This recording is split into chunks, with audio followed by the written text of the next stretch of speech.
Coming up on this edition of Jerusalem Dateline, terrorists in Gaza fire rockets at Israeli civilians. Could this erupt into another war? Plus, controversy swirls over a Palestinian settlement outside of Jerusalem. Why it's drawing an international spotlight. Plus, honoring Holocaust victims on International Holocaust Remembrance Day. The incredible story of a woman who survived the unthinkable. And praying for Israel at the Jerusalem Prayer Breakfast. All this and more on this edition of Jerusalem Dateline. Hello and welcome to Jerusalem Dateline. I'm Chris Mitchell. The Israel Defense Forces launched a powerful raid against the Palestinian Islamic Jihad terror group, saying they took the action to prevent a major future attack. In retaliation, terrorists in Gaza fired rockets at Israeli citizens. Overnight, the IDF targeted an underground rocket manufacturing site after an Islamic group fired several missiles into southern Israel. The terror group fired the rockets to avenge the deaths of suspected Islamic Jihad members killed in a daytime raid by the IDF on a refugee camp in the city of Jenin.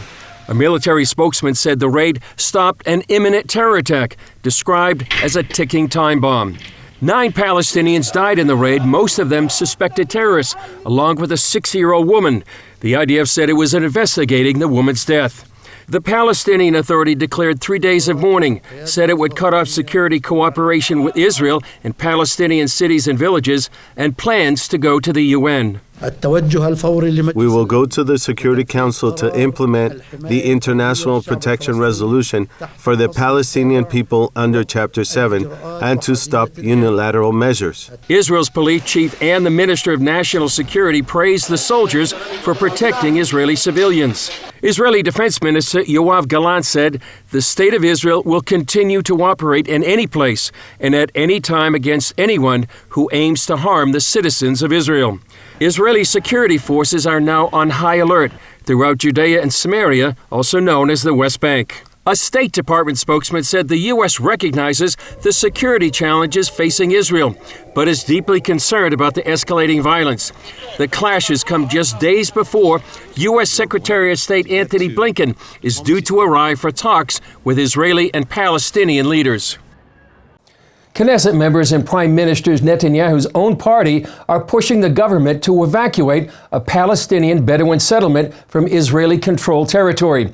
As CBN News Middle East correspondent Julie Stahl tells us, this move is seen as a test case with international implications. Israel's Supreme Court approved the evacuation and demolition of Khan al-Ahmar settlement in 2018. Although successive Israeli governments didn't take action, Netanyahu is now being challenged to do so. We are here because this is our land. When it comes to illegal building in Judea and Samaria, you cannot have double standards. We saw what happened last Friday when the authorities evacuated Jewish community that was built illegally. Khan al-Ahmar behind me is one of 80 settlements built in an area called E1 along Israel's main highway between Jerusalem and the Dead Sea. Israel says they're illegal because they're built by Palestinians with European Union money on Israeli land. It's not just about Khan al-Ahmar, it's about the future of Judea and Samaria and the future of our ability to have a rule of law here in Judea and Samaria.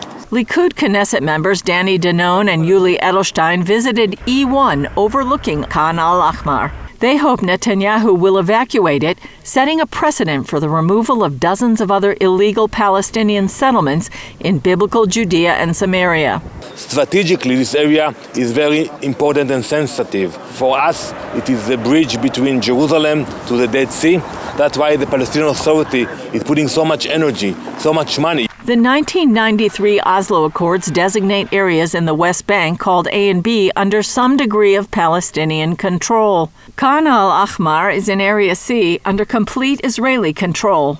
Meir Deutsch runs Regavim, a group dedicated to preventing illegal seizure of state land in Area C in what they consider biblical Judea and Samaria. The black is where the Palestinians have been building. Within areas A and B, you see that 70% of areas A and B, again under full Palestinian control, 70% of the land is not occupied. Israel has already allocated other land for the people of Khan al-Ahmar to live on near Jerusalem. The settlers of Khan al-Ahmar are interested, and we have it on tape. They are interested in moving to these legal plots, but the Palestinian Authority is not allowing them to move because the Palestinian Authority wants them to stay exactly over here, as I said, in the strategic place.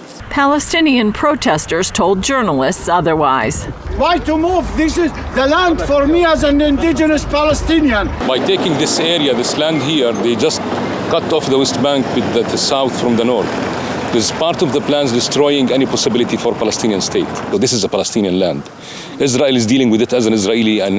It's not an Israeli land. It's also about the involvement of the European Union, which leads to more complications. The EU is very involved here in funding the illegal building here. The EU is supplying them with illegal structures and with illegal electricity infrastructure such as generators. No European country can decide that they will construct illegally schools or kindergartens and then will protest the possible evacuation.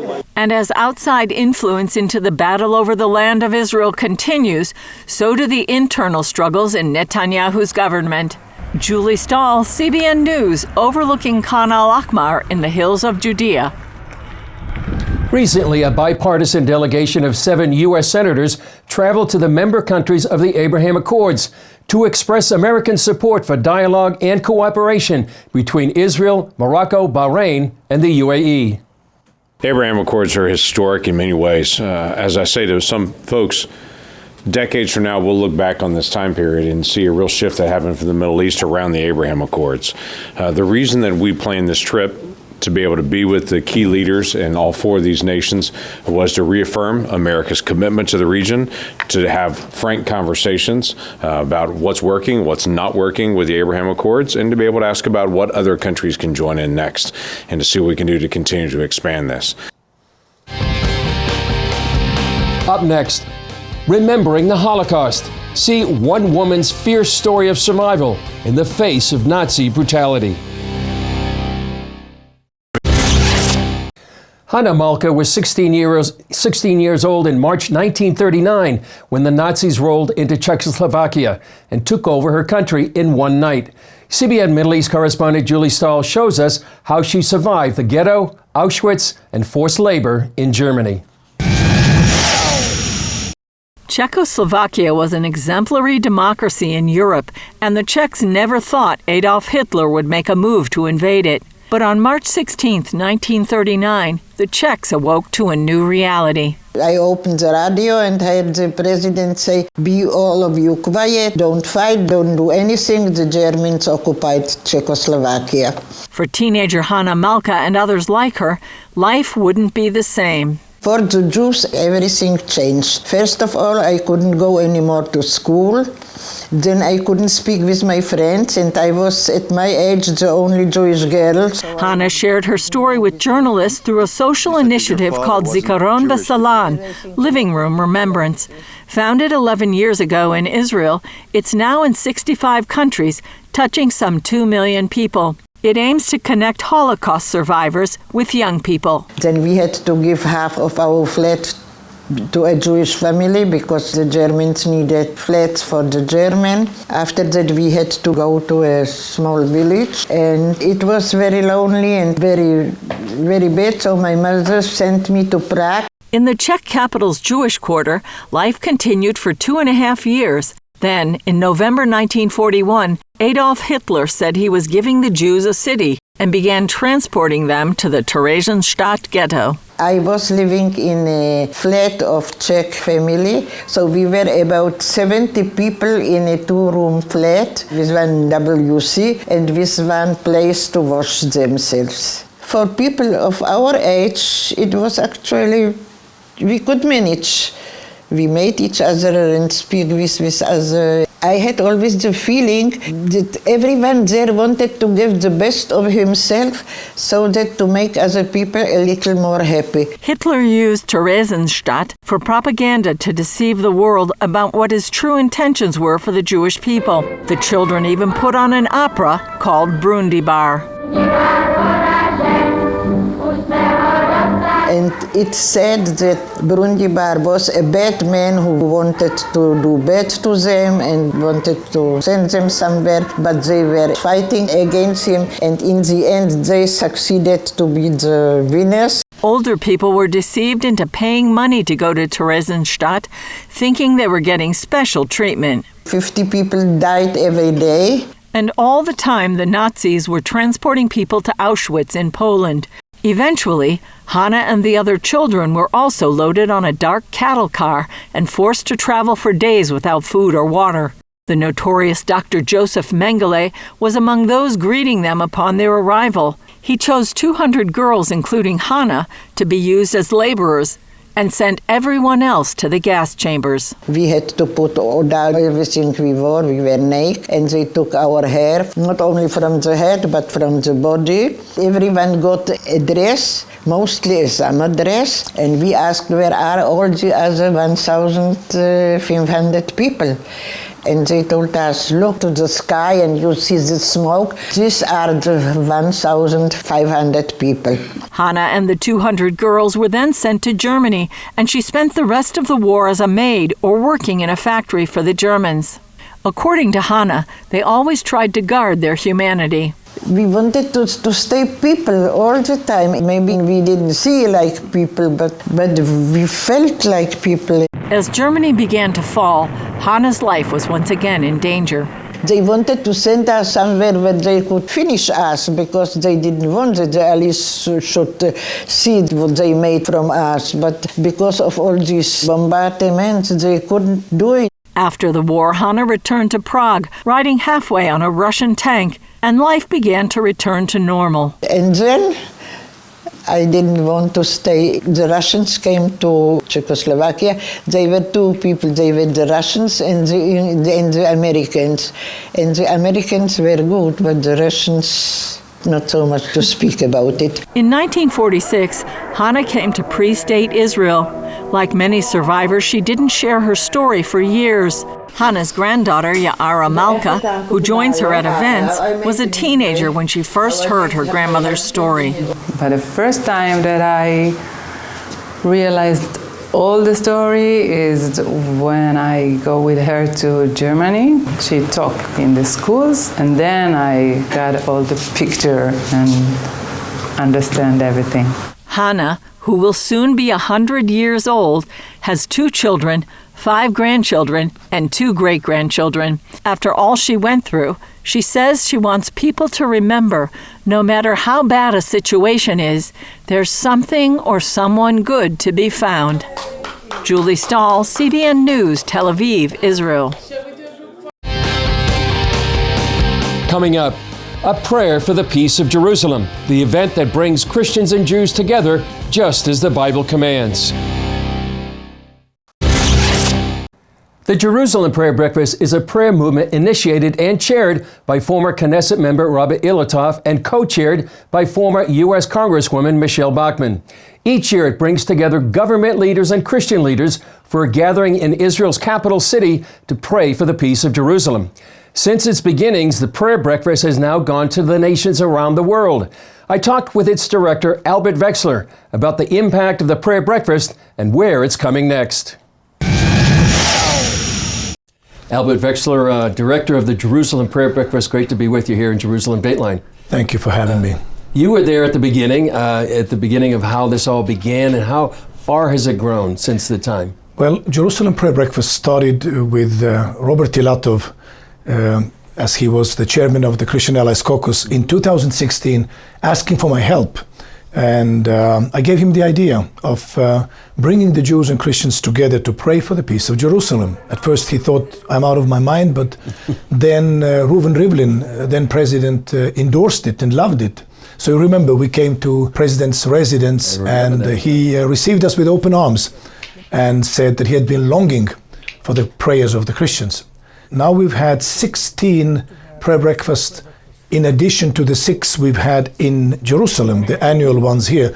We've been all over the world, in Brazil most recently, and then before that in Dallas, Texas, in Estonia, Holland, Australia, going back to Australia soon. So it's going to be quite interesting what we have in place. And now Houston, that's the most important one. Yeah. What kind of reaction do you have people in different countries and different cities when they attend a Jerusalem prayer breakfast?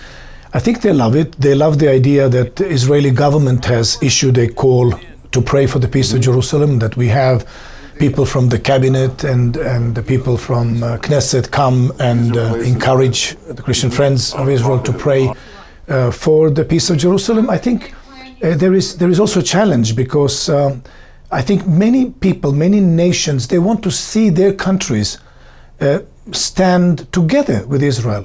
And you know, there are countries that stand with Israel, there are countries that don't stand with Israel. They are opposing Israel vehemently. So I think many are challenged to pray for the governments so that they would align themselves with God's purposes with Jerusalem. Yeah.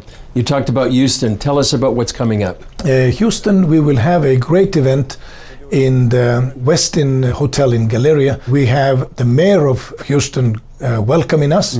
We have Governor Greg Abbott. He will be our host, I believe, in Texas. And then we have several people coming from the Knesset. We've had, of course, our Israeli Consul General, Livia Link-Raviv, come and speak. Many great speakers from Houston area. And I think the most important part, people will gather and pray. And that's what you know. We do a lot during the Jerusalem prayer breakfast. We actually you pray. Do pray. Not just the breakfast. Yes. So if people want to come to the Houston prayer breakfast, how would they find out about it? We have a website called jpbtexas.org. So the moment you go JPB Texas, you will find all the information for how to register. Maybe you want to sponsor a table, you want to come for the Shabbat dinner. We have Yehuda Glick doing the Shabbat dinner. It was a great success in Dallas, and so he was gracious, to receive everybody as if we were their family, blessing us, over the Shabbat. So it's going to be an unforgettable event. I believe most important, it's to challenge and to bring people to pray for the peace of Jerusalem as we are facing these very critical times in our history. The covenant relations between United States and Israel must be strengthened. Well, it'll be a great event. Thank you, Albert, for being here. Thank you, Chris, for having me. Still ahead, songs from the Holy City. The musicians worshiping the Lord like David did. The Bible says David played his harp to worship the Lord. Well, that's exactly what this next group of musicians did on the southern steps of the Temple Mount. Take a look.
Beautiful music. To find the full video of this concert, go to YouTube and search for the King's Harpist, or go to their Facebook page called The King's Harpist.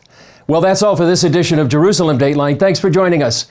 I'm Chris Mitchell. We'll see you next time on Jerusalem Dateline.